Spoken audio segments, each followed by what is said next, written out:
Hello बच्चों। और आज हम लोग हिंदी के पार्ट 2 में आ रहे हैं। हिंदी के पार्ट 2 में जैसा कि हम लोगों ने देखा था कि पार्ट 2 में हम लोगों ने पढ़ा था रस, तो आज हम लोग पार्ट 2 में पढ़ने जा रहे हैं छंद। अब छंद क्या है, सबसे पहले तो आपको ये जान लेना चाहिए कि सर जी छंद है क्या, क्योंकि छंद जब तक ना पता चले तब तक हमारा काम नहीं होगा। तो छंद क्या होता है? छंद होता है कविता की स्वाभाविक गति का नियम। मतलब एक कविता को कैसे पढ़ा जाए। आप पढ़ते हो कहते तो दोहा है, आप कहते हो चौपाई है, आप कहते हो छंद है। तो ये सब क्या है? तो ये अलग अलग नियम है जिनके आधार पे मात्राओं की गणना की जाती है, उसी को में हम लोग छंद कहते हैं। ठीक है ना। तो छंद आपके बुक में कई सारे हैं, लेकिन आपको बोर्ड के एग्ज़ाम के हिसाब से कुछ लर्न करने हैं। जो कौन कौन से हैं वो ध्यान दीजिए। तो आपको कौन कौन से ध्यान देने हैं उसको देखिए। तो उसको आपको ध्यान देना है। पहला, चौपाई, दोहा, रोला, सोरठा।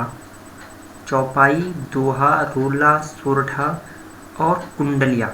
आपको इतना ध्यान देना है। फिर से देख लीजिए, चौपाई, दोहा, रोला, सोरठा और कुंडलिया। आपको ये 5 ही लर्न करनी है, इसके अलावा आपको कोई भी नहीं लर्न करना है। जिसमें 5 में भी आपको 4 ज़्यादा ध्यान देना है। दोहा, रोला, सोरठा और रोला, मतलब चौपाई, दोहा, रोला और सोरठा, ये आपको 4 ज़्यादा ध्यान देना है। लेकिन मैं कुंडलिया भी आपको बता दूंगा, अगर है आपके पे तो कुंडलिया भी आप लर्न कर लेंगे। तो चौपाई से हम लोग शुरू करते हैं। सबसे पहले परिभाषा की बात करते हैं। सर जी की चौपाई की परिभाषा क्या होगी? तो चौपाई एक सममात्रिक छंद होता है। पहली बात तो आप जान लें कि चौपाई एक सममात्रिक छंद होता है। सममात्रिक छंद होता है, इसमें 4 चरण होते हैं। चौपाई एक सममात्रिक छंद है और इसमें 4 चरण होते हैं और प्रत्येक चरण में 16-16 मात्राएं होती हैं। चौपाई सममात्रिक छंद है, इसमें 4 चरण होते हैं और प्रत्येक चरण में 16 मात्राएं होती हैं। ठीक है। और क्या है, एक कंडीशन है कि जगड़ और तगड़ लास्ट में नहीं आना चाहिए। जगड़ और तगड़ आपस में नहीं आना चाहिए, ये खास बात है। तो क्या क्या है?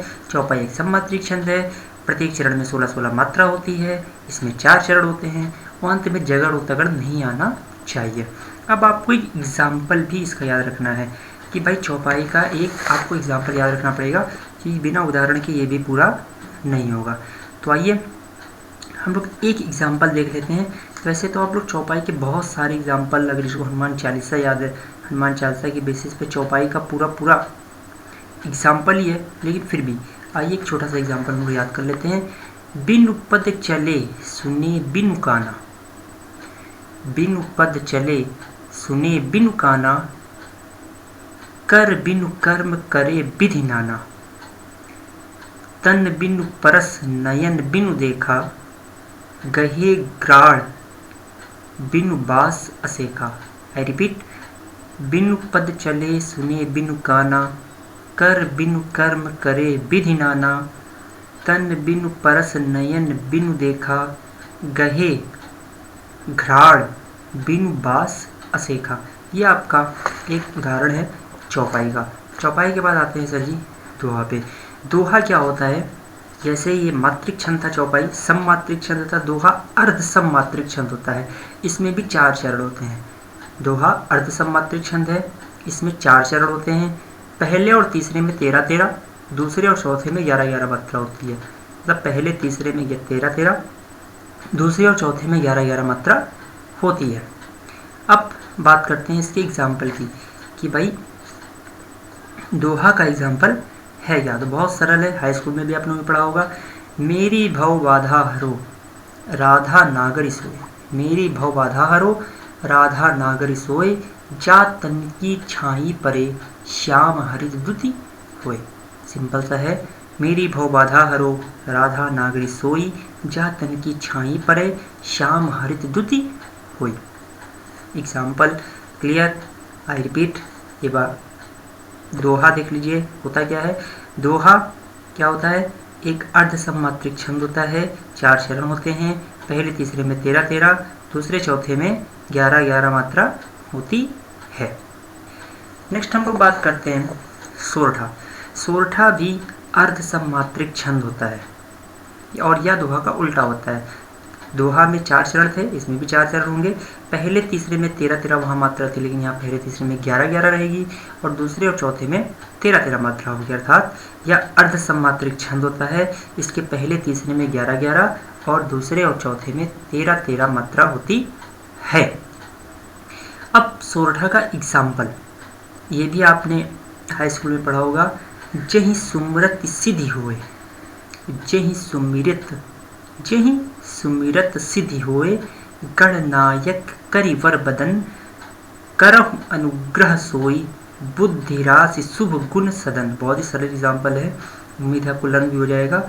जही सुमिरत सिद्धि होए, गणनायक करिवर बदन, करहु अनुग्रह सोई, बुद्धि राशि शुभ गुण सदन। इसके बाद हम लोग रोला पे आते हैं। रोला सममात्रिक छंद होता है। रोला सममात्रिक छंद होता है। इसमें भी 4 चरण होते हैं। प्रत्येक चरण में 24 मात्राएं होती हैं। ठीक है। 11 और 13 मात्रा पे यति लगा होता है। 11 और 13 मात्रा पे विराम होता है, एक तरीके से रति लगी होती है। एग्जाम्पल की बात करते हैं कि रोला का एग्जाम्पल क्या है। तो देखिए, जीती जाती हुई जिन्होंने भारत बाजी, जीती जाती हुई जिन्होंने भारत बाजी, निज बल से मल मेट विधर्मी मुगल कुराजी, जिनके आगे ठहर सके जंगी न जहाजी, हैं ये वही प्रसिद्ध छत्रपति भूप शिवाजी। सिंपल सा है, एक बार फिर से देख लीजिए। जीती जाती हुई जिन्होंने भारत बाजी, निज बल से मल मेट विधर्मी मुगल कुराजी, जिनके आगे ठहर सके जंगी न जहाजी, है ये वही प्रसिद्ध छत्रपति भूप शिवाजी। ये आपका रोला का एग्जाम्पल है। इसके बाद मैंने कहा था हरगीतिका, हरगीतिका आपको एक लर्न करना है। तो आइए हम हरगीतिका पे चलते हैं।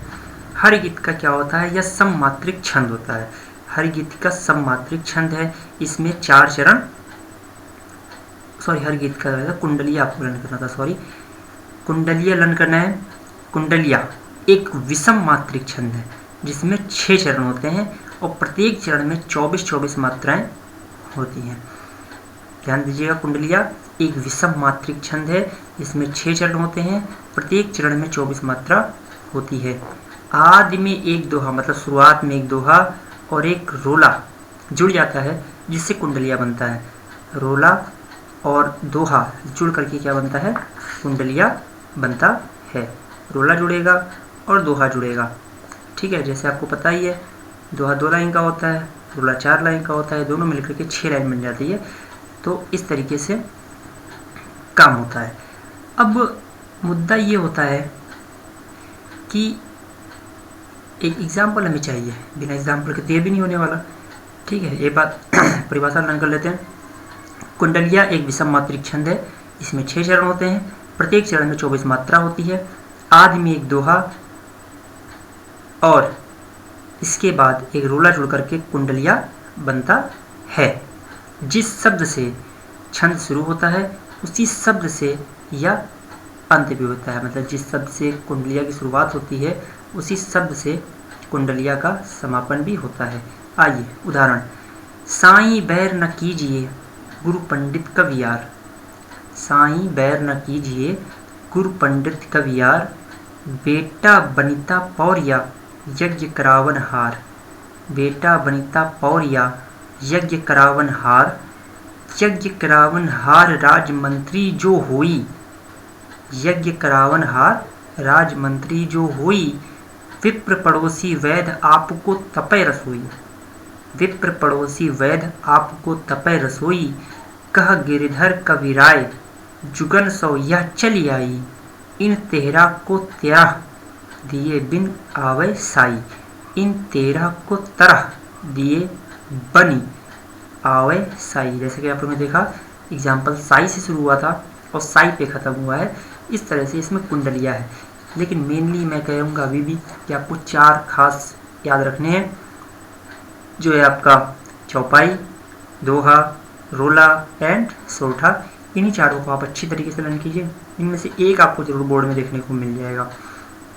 एक बार फास्ट रिवीजन कर लेते हैं, एग्जाम्पल नहीं बताऊंगा, सिर्फ परिभाषा फटाफट देख लेते हैं। चौपाई एक सममात्रिक छंद होता है, प्रत्येक चरण में 16-16 मात्रा होती है, अंत में जगड़ और तगड़ नहीं आ सकता। दोहा एक अर्ध सममात्रिक छंद होता है, इसमें भी 4 चरण होते हैं, पहले तीसरे में 13-13, दूसरे और चौथे में 11-11 मात्रा होती है। सोरठा अर्ध सममात्रिक छंद है, ठीक है। दोहा का उल्टा होता है, इसमें भी 4 चरण होते हैं, पहले तीसरे में 11-11 मात्रा होती है तथा दूसरे चौथे में 13-13 मात्रा होती है। रोला एक सममात्रिक छंद है, इसमें भी 4 चरण होते हैं और प्रत्येक चरण में 24-24 मात्रा होती है। 11 मात्रा के बाद और 13 मात्रा के बाद क्या होता है, यति आती है, ठीक है। ये आपका सिंपल सा एक टॉपिक था, इसे लर्न करेंगे। मिलते हैं नेक्स्ट वीडियो में, जो आपको पता है किस पे होने वाला है, अलंकार पे होने वाला है। नोट्स जरूर कंप्लीट करेंगे, it is very essential. Okay, thank you.